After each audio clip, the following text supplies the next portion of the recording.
आइए बच्चों बात कर लेते हैं about the provisions of Indian partnership act 1932 in the absence of partnership deed. यानी अगर पार्टनरशिप डीड नहीं होती है तो इंडियन पार्टनरशिप एक्ट 1932 के क्या क्या प्रोविजंस हैं। ठीक है बच्चों, तो सबसे पहले तो एक बात ध्यान रखिएगा कि अगर पार्टनर ने कोई फर्म को लोन दे रखा है तो उस लोन पे इंटरेस्ट दिया जाएगा at the rate 6% per annum.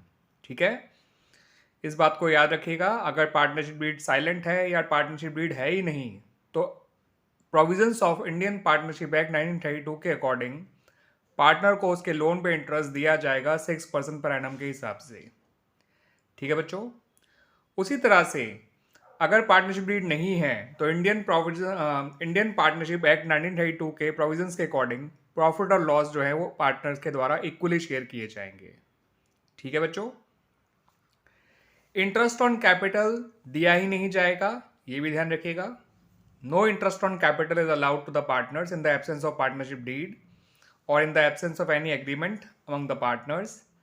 Provisions of Indian partnership act 1932 के अकॉर्डिंग कोई इंटरेस्ट ऑन कैपिटल नहीं दिया जाता टू द पार्टनर्स। वहीं इंटरेस्ट ऑन ड्राइंग भी नहीं चार्ज किया जाता है फ्रॉम द पार्टनर्स।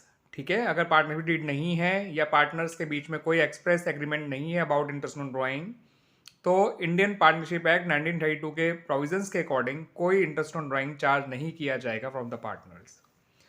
उसी तरह से पार्टनर्स को कोई भी रेम्युनरेशन यानी कि कोई सैलरी या कमीशन नहीं दिया जाएगा in the absence of partnership deed और in the absence of any express agreement among the partners and according to the provisions of Indian partnership act 1932 कोई सैलरी या कमीशन नहीं दी जाएगी टू द पार्टनर्स। इस बात को ध्यान रखिएगा, स्पेशली जब आप profit and loss appropriation account बना रहे होंगे और पार्टनर्स कैपिटल अकाउंट बना रहे होंगे। ठीक है बच्चों, और लास्ट पॉइंट भी ध्यान रख लीजिए, ये जो है 6 पॉइंट कि कोई भी नया पार्टनर एडमिट नहीं हो सकता जब तक कि सारे पार्टनर्स एग्री ना कर रहे हों।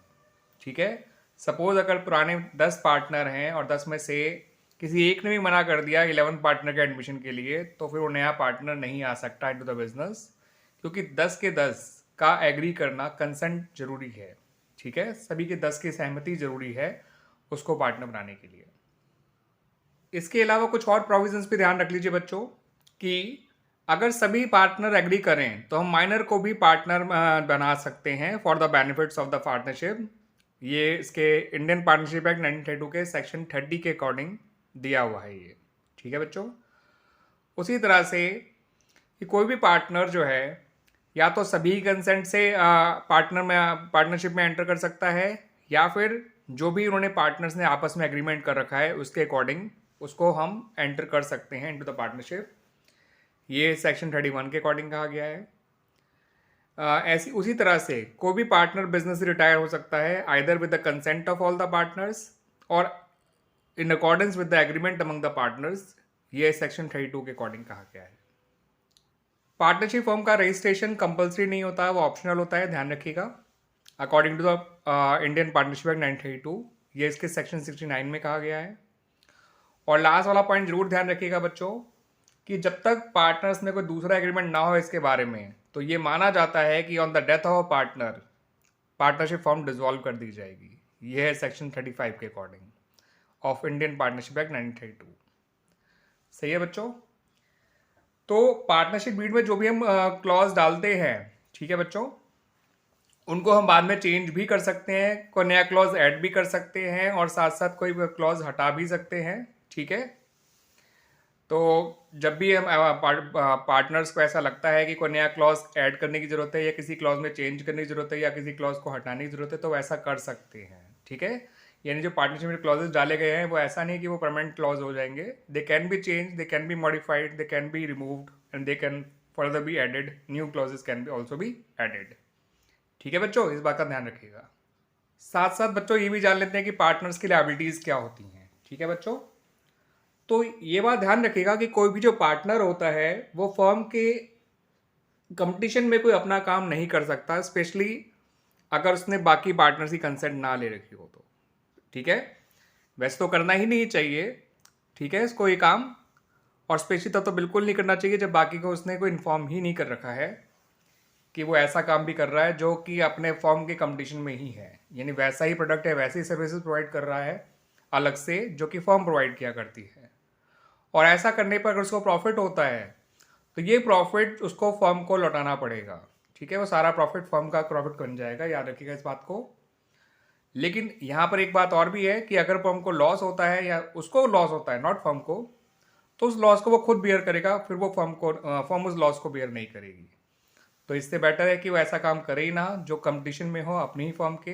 ठीक है बच्चों, क्योंकि उसमें प्रॉफिट जो अर्न करेगा वो तो फर्म का हो जाएगा, लॉस जो होगा वो इसी को खुद बेयर करना पड़ेगा।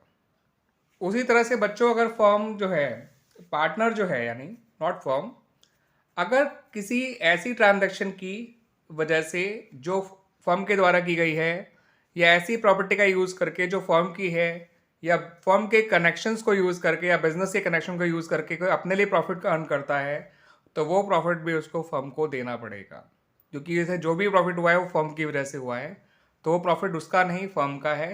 That profit belongs to the firm.